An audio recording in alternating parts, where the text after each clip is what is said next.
Medical college ആശുപത്രിയിലെ കെട്ടിടം പൊളിഞ്ഞു വീണുണ്ടായ അപകടത്തിൽ ഒരു മരണം. തലയോളപ്പറമ്പ് സ്വദേശിയായ ബിന്ദുവാണ് മരിച്ചത്.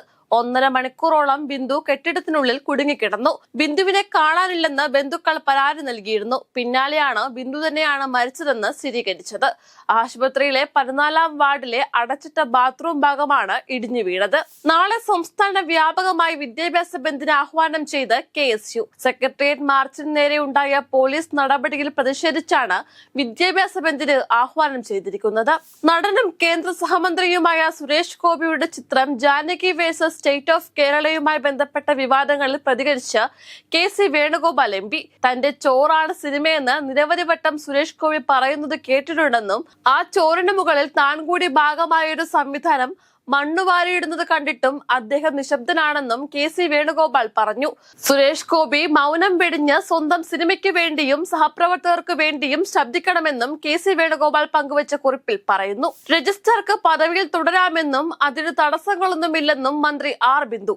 VC-യുടേത് അധികാര ദുർവിനിയോഗമാണെന്നും വിഷയത്തിൽ നിയമോപദേശം തേടിയ ശേഷം സർക്കാരും കോടതിയെ സമീപിക്കുമെന്നും മന്ത്രി പറഞ്ഞു. നിലവിലെ നടപടി നിയമവിരുദ്ധമാണെന്നും നടപടിയെടുക്കാനുള്ള അധികാരം സിൻഡിക്കേറ്റിനാണെന്നും മന്ത്രി വിശദമാക്കി. നടപടി മുന്നിൽ കണ്ട യൂറോളജി വകുപ്പിന്റെ ചുമതലയും രേഖകളും ജൂനിയർ ഡോക്ടർക്ക് കൈമാറി ഡോക്ടർ ഹാരിസ് ചിറക്കിൽ. പെട്ടെന്ന് നടപടി വന്നാൽ വകുപ്പിന്റെ പ്രവർത്തനം തടസ്സപ്പെടാതിരിക്കാനാണ് രേഖകളടക്കം കൈമാറിയതെന്ന് ഡോക്ടർ ഹാരിസ് വാർത്താ സമ്മേളനത്തിൽ വ്യക്തമാക്കി. ഓമനപ്പുഴ കൊലപാതകത്തിൽ കൂടുതൽ വഴിത്തിരിവ്.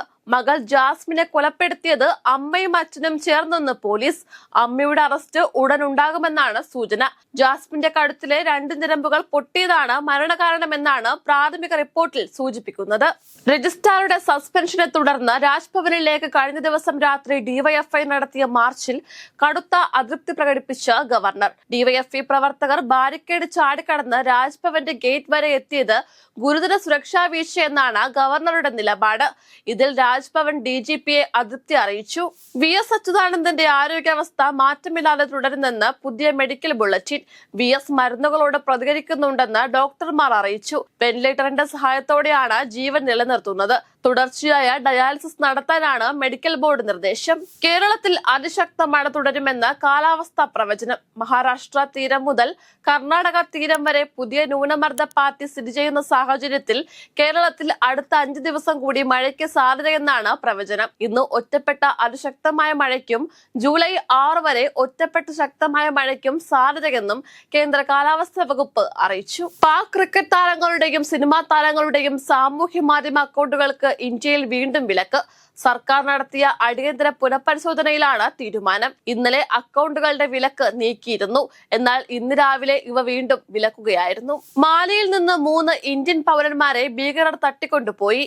പടിഞ്ഞാറൻ മാലിയിലുള്ള കയേസ് പട്ടണത്തിലെ ഒരു സിമന്റ് ഫാക്ടറിയിൽ നടന്ന ഭീകരാക്രമണത്തിനിടെയാണ് ഇന്ത്യൻ പൗരന്മാരെ ഭീകരർ തട്ടിക്കൊണ്ടുപോയത്. അൽ ഖ്വയ്ദ ബന്ധമുള്ള ഭീകര സംഘടനയായ ജമാഅത്തെ നുസ്രത്ത് അൽ ഇസ്ലാമിന്റെ ഭീകരരാണ് തട്ടിക്കൊണ്ടുപോയത്.